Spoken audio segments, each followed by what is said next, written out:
Graduation level का है दोस्तों। यानी कि इसको आप बोल सकते हैं सेकंड ग्रेड और इसको बोल सकते हैं फर्स्ट ग्रेड। समझ गए यहाँ पे? अब इसमें सबसे पहले है कंप्यूटर साइंस, 306 पोस्ट है, एज लिमिट यानी आपकी 40 है। अब यहाँ पर देखिए, SC/ST को 5 वर्ष का जो छूट दी जाती है वो इसमें लागू होगी, यानी 45 वर्ष तक। OBC, एक्स सर्विसमैन है, PH है, वो आपको 3 वर्ष की छूट दी जाती है। तो आप 43 वर्ष तक अगर हैं तो इसके अंदर कंप्यूटर साइंस के अंदर अपना फॉर्म लगा सकते हैं। अब देखिए 75 यानी 306 की जो 75% सीटें हैं वो डायरेक्ट रिक्रूटमेंट के द्वारा भरी जाएगी दोस्तों। समझ गए? 25% सीटों पर प्रमोशन के द्वारा उनको भरा जाएगा। समझ गए? इसके इसके लिए अगर हम बात कर लेते हैं कंप्यूटर साइंस के लिए कि आपके पास योग्यता MSc, MCA, MTech, BEd. BEd तो होना जरूरी है दोस्तों। बीएड के अलावा MSc है, MCA है, MTech है, तो आप इस पर फॉर्म लगा सकते हैं। फिजिकल एजुकेशन 91 पोस्ट है, एज वही है आपकी और वही कैटेगरी को, सभी कैटेगरी को 5 वर्ष SC/ST और अन्य जैसे OBC, एक्स सर्विसमैन है, इनको 3 वर्ष की छूट दी जाती है, तो वो सभी में लागू रहेगी। 75% सीटें हैं वो भर्ती के द्वारा भरी जाएगी दोस्तों। बाकी 25% सीटें हैं वो प्रमोशन के द्वारा। फिजिकल एजुकेशन की अगर हम बात करते हैं तो इसके लिए MPED होना जरूरी है दोस्तों। MPED होना जरूरी है। BPED MPED होती है ना, वो जो शारीरिक शिक्षक के लिए आवश्यक है, वो होना जरूरी है। मॉडर्न इंडियन लैंग्वेज 46 पोस्ट है, एज वही 40 है और 50% सीटें डायरेक्ट भर्ती के द्वारा भरी जाएगी। अब 50% सीटें, इसमें 23 सीटें। अब इसके अंदर क्या चाहिए आपको? इसके अंदर पहली बात तो आपके पास PG होना चाहिए, जिस भी सब्जेक्ट, जिस भी लैंग्वेज से, जिस भाषा से आप फॉर्म भर रहे हैं उसके अंदर पोस्ट ग्रेजुएशन आपके पास होनी चाहिए और साथ में बीएड होना चाहिए। समझ गए? ये हो गई PGT पोस्ट।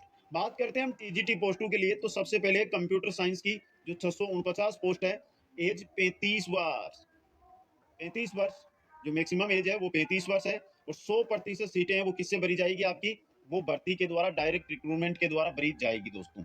इसके लिए आपके पास BCA होना, BSc, बीटेक, बीएड होना जरूरी है। इसके अलावा सबसे बड़ी बात दोस्तों, ये जो पोस्टें हैं इनमें आपके पास सीटेट क्वालिफाई जरूरी है। सीटेट की पात्रता आपके पास होना जरूरी है दोस्तों।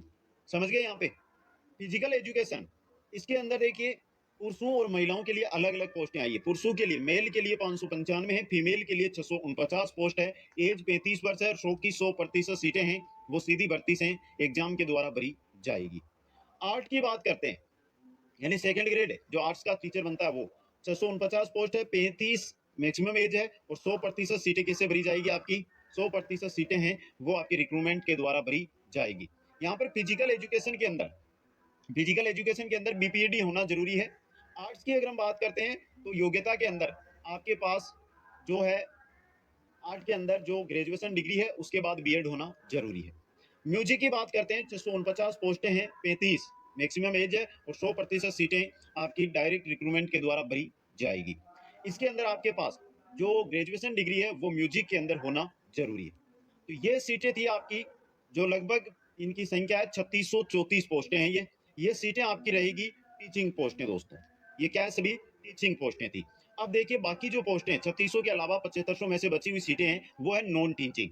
उनके अंदर देखिए आपके लिए स्टाफ नर्स है, 649 पोस्ट है, एज 35 वर्ष है और 100% डायरेक्ट इसको भरा जाएगा दोस्तों। इसके अंदर आपके पास BSc नर्सिंग होना जरूरी है। इसके अलावा आपके पास लगभग ये मान के चलिए कि 30 महीने का एक्सपीरियंस जरूरी है दोस्तों। ऑफिसर सुप्रीडेंट 594 पोस्ट है, 35 मैक्सिमम एज है और 50% सीटें हैं वो आपकी डायरेक्ट भर्ती से भरी जाएगी। बाकी 50% जो भरी जाएगी वो किससे भरी जाएगी आपकी? वो प्रमोशन के द्वारा भरी जाएगी दोस्तों। आगे है आपके कैटेगरी सुपरवाइजर, 637 पोस्ट है दोस्तों इसकी। समझ गए? 35 मैक्सिमम एज है और 100% सीटें डायरेक्ट भर्ती से भरी जाएगी। इसके अंदर होटल मैनेजमेंट के अंदर आपके पास डिग्री होनी चाहिए या आपके पास ITI है और कम से कम 10 साल का एक्सपीरियंस जरूरी है। इलेक्ट्रीशियन कम प्लम्बर 598 पोस्ट है, 18 वर्ष से लेकर 40 वर्ष आयु है और 100% सीटें डायरेक्ट भर्ती के द्वारा भरी जाएगी। इसमें आपके पास ITI होना चाहिए और 2 वर्ष का एक्सपीरियंस होना चाहिए। मेस हेल्पर 1297 पोस्ट है, 23 से 35 वर्ष एज है और 100% सीटें हैं वो डायरेक्ट भर्ती से भरी जाएगी। इसके अंदर आपके पास 10वीं पास होना जरूरी है। मेस हेल्पर 10th पास होना जरूरी है। असिस्टेंट कमिश्नर 38 पोस्ट है और एज 45 मैक्सिमम 45 है दोस्तों। अब देखिए यहाँ पे असिस्टेंट जो कमिश्नर है 2 प्रकार की है ये पोस्ट है। इनमें डायरेक्ट भर्ती नहीं है, जो साथी इसके अंदर पहले लगे हुए हैं उनको प्रमोशन के द्वारा ही भरा जाएगा, तो इनकी हमें आवश्यकता ही नहीं है दोस्तों। आगे चलिए, यहाँ पर दी गई है स्टेनोग्राफर 49 पोस्ट है, 18 से 27 एक जो है एज उम्र रखी गई है, और 100% सीटें किससे भरी जाएगी आपकी, डायरेक्ट भर्ती के द्वारा भरी जाएगी स्टेनोग्राफर की। स्टेनोग्राफर के अंदर आपके पास 12th पास होना जरूरी है, क्या होना, 12th पास होना जरूरी है दोस्तों। इसके अलावा कुछ और पोस्टें हैं, उनके बारे में देख लेते हैं हम। यहाँ पर है कंप्यूटर ऑपरेटर, 8 पोस्ट है, 18 से 30 उम्र है, और 100% सीटें के प्रमोशन के द्वारा है, कोई एज लिमिट कोई रिक्रूटमेंट नहीं है इनकी।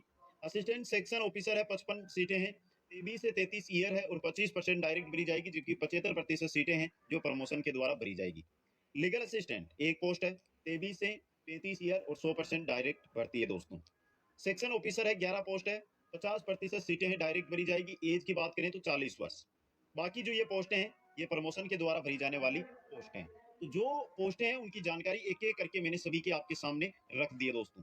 अब देखिए, हम यहाँ पर या तो नॉन टीचिंग के अंदर ये पोस्टें हैं आपके पास, या फिर हम बात करते हैं टीचिंग के अंदर। तो टीचिंग के अंदर जो हमारी पोस्टें हैं दोस्तों, वो आपके सामने ये रही। टीचिंग के अंदर पीजीटी और टीजीटी फर्स्ट ग्रेड और सेकंड ग्रेड के लिए ये पोस्टें हैं।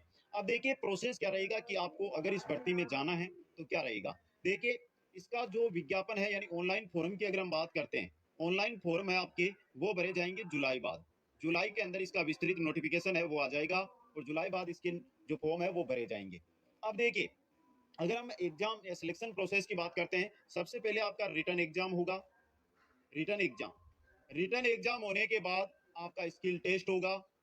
स्किल टेस्ट होने के बाद आपके डीवी यानी डॉक्यूमेंट वेरिफिकेशन होंगे।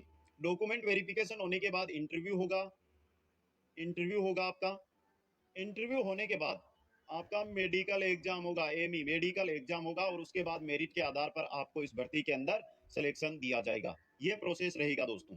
ऑनलाइन फॉर्म जुलाई के अंदर भरे जाएंगे, और एग्जाम की बात करते हैं तो एग्जाम की भी बात चल रही है, वो नवंबर दिसंबर एग्जाम डेट।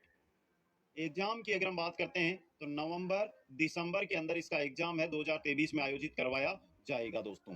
जो योग्यता है वो सभी पदों के लिए जो जो योग्यता है वो मैंने आपके सामने रख दी है दोस्तों। बाकी अगर इसकी आप संपूर्ण जानकारी चाहते हैं किस भर्ती में कितनी पोस्ट है, तो आप जो ऑफिशियल वेबसाइट है एनवीएस की, नवोदय विद्यालय